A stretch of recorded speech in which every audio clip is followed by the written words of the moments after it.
Fala galera do G-Fight, Diego Riba, direto de Las Vegas, with the own and only Mr. Gordon Ryan. Nice to meet you, and thanks for your time. Of course, yeah, happy to be here. Gordon, first of all, the first question the fans are asking a lot, how's your health? Pretty good. I had my rib injury that I hurt. I was doing a back escape, and I went to go turn, and my hips got pinned, and my shoulders started turning, and I popped my rib. I have this one rib that always pops on the top side if it is going to get hurt. So I just hurt my rib right before the event, and I just tried training through it, but it was too painful to be able to move the way I needed to in order to compete. We're going to see action 2024, right, for sure. Oh, yeah. Hopefully early 2024. And then, of course, we have ADCC, which is the big one. Perfect. UFC Fight Pass Invitational 5. Yuri Simões was fighting here. He's fighting ADCC against you next year. And Felipe Pena, of course. And Nico Rodriguez. A lot of people are calling you out. How do you feel being the target for so many people? Well, everybody wants to compete against me now because everyone knows they get paid more to compete against me and they get a lot of exposure. So yeah, Yuri obviously is going to be a tough match in 2024. I have to have a rematch with Felipe in 2024. Mason just called me out. I have to have my first match ever with him. So I have a couple of good matches for 2024. I also was supposed to compete against Lucas Barboza that I couldn't do. I couldn't have that match. So there's a lot of fun matchups to make now. Do you have any favorite between among those fights? It has to be Felipe Pena just because I need to get my winning record back against him. Right now I'm 1-2, so I need to be at least 2-2, but that's not even really correct. It needs to be 3-2 me, in my opinion. So when you see Felipe, you think not just fighting him once more, but maybe two more. Two more, yeah, for sure. Because that's always a fight that people will watch because it has a story behind it. So our rivalry through our career will always make that an exciting match, regardless of what happens in either one of our careers. When I look to this event, what do you think about Yuri's performance and Felipe Pena's performance? I thought that Yuri was doing really good in the beginning. He picked up the leg and had a couple of good scrambles, and then he got caught with that one sneaky ankle pick and ended up in a body lock, and then he kind of got ridden to the point where he was too tired to really do much in overtime. And then Felipe just 100% broke inside 15 minutes. He first he mentally quit, and then he physically quit before the strangle was even enacted. The strangle hand wasn't even in place, and he tapped. So he just 100% quit against one of his biggest rivals in the sport. Okay, the first fight you guys had. When you look back to that fight, why do you think he was able to tap you? Oh, I mean, I was much smaller than him at the time. I was 170 pounds. I think he was like 215, so there was a big physical discrepancy. But mainly the reason is because I wasn't nearly as technically good as I am now. I mean, we fought 2016. That was the first year I got my black belt. It was, that's 7 years ago now. 7 years is over half the time I've been training. I'm a completely different grappler than I was last year, never mind in 2016. Do you see yourself still evolving, or do you think at certain point, every single athlete, they get in a plateau, right? How do you see yourself in terms of evolution? No, with me, I think that it's actually a compounding effect. It should theoretically be a compounding effect. And the more that you know about jiu-jitsu, the easier it should be to get better at a increasing rate. So I'm evolving faster. The more jiu-jitsu I know, the faster I evolve. So I'm a far better athlete than I was, for example, at ADCC last year.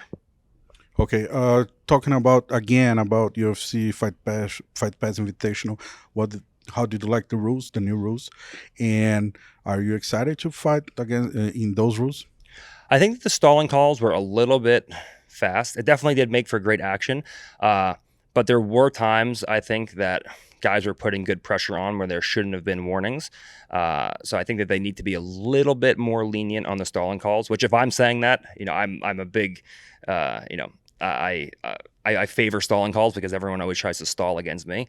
But I think that the stalling calls were maybe a little bit too quick, and I think that a slight adjustment will definitely shore that up for the next events. But at the same time, with the stalling calls, that had to be one of the most exciting grappling events ever. Like, there was just constant action because you're getting curveballs thrown at you where you have those negatives coming in, and it made a big difference in a lot of those matches.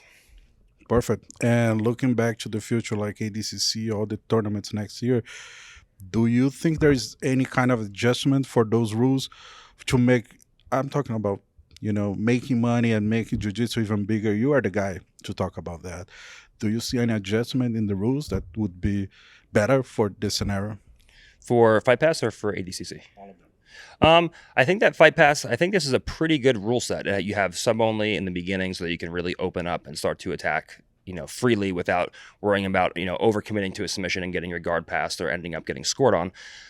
But at the same time, you have the ADCC rules and the in the overtime, and then you have the negatives that come into play beforehand when you're doing the submission only portion. So I think that this is a really good rule set for Fight Pass. I think that the stalling calls could be tweaked a little bit to be a little bit more lenient. And I think that if you're going to do anything in ADCC, maybe make guard pulling legal the whole time so that you don't have like shoving matches on the feet.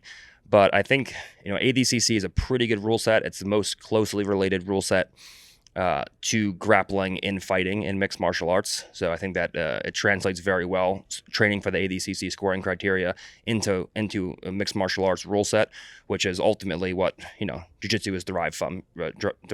You want to be able to beat people up if you have to with jiu-jitsu. And I think that ADCC kind of hit the rules pretty spot on, to be honest. And I think that Fight Pass is on the way to doing so as well. Perfect. Last one for me. If you don't mind, I would like to talk about Nicolas Meregali. He trains with you. He's getting way more famous now, especially in Brazil.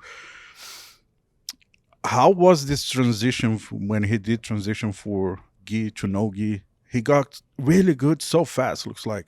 And what do you think about his future? Do you think he can be ADCC champion? How are you guys training to each other? Yeah, Nicholas's transformation from the first time that I had trained with him in Boston, actually, almost 2 years ago now, into what he is now has been absolutely astonishing. It's been incredible. This is a guy who has has never competed no-gi, but he never even had trained no-gi up until the point that we trained together. And in that short time frame, after 6 months training, he took he took a bronze in his weight class and a silver in the absolute, a double medal at ADCC, the same year that he won the absolute at Worlds in the gi. And now I think after beating Kainan, after submitting Kainan and after submitting Pena, I think he's the uncontested number 2 guy in the world without the gi and the uncontested number 1 guy in the world in the gi. I don't think there's anyone that's even close to his level, outside of the team without the gi, and definitely not with the gi. Are you planning to fight division and super fight next year at ADCC? Maybe it's possible we can watch you guys fight each other.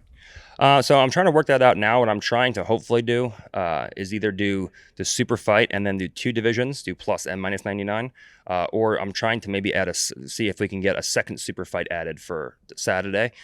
So that I can do a super fight Saturday and then a super fight Sunday. But I'm not really sure what ADCC is going to allow me to do. Those are just my ideas and, ways that I think that we can make it more exciting and make it a little bit harder for me.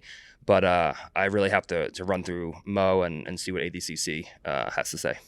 Perfect. If you can look to the camera and I'm asking for your Brazilian fans, what can I expect from you into 2024?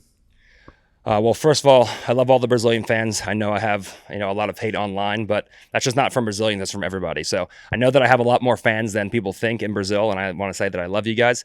And 2024 is going to be like the rest of my career in the last 5 years. It's going to be me, having matches, hopefully healthy, and winning every match that I have.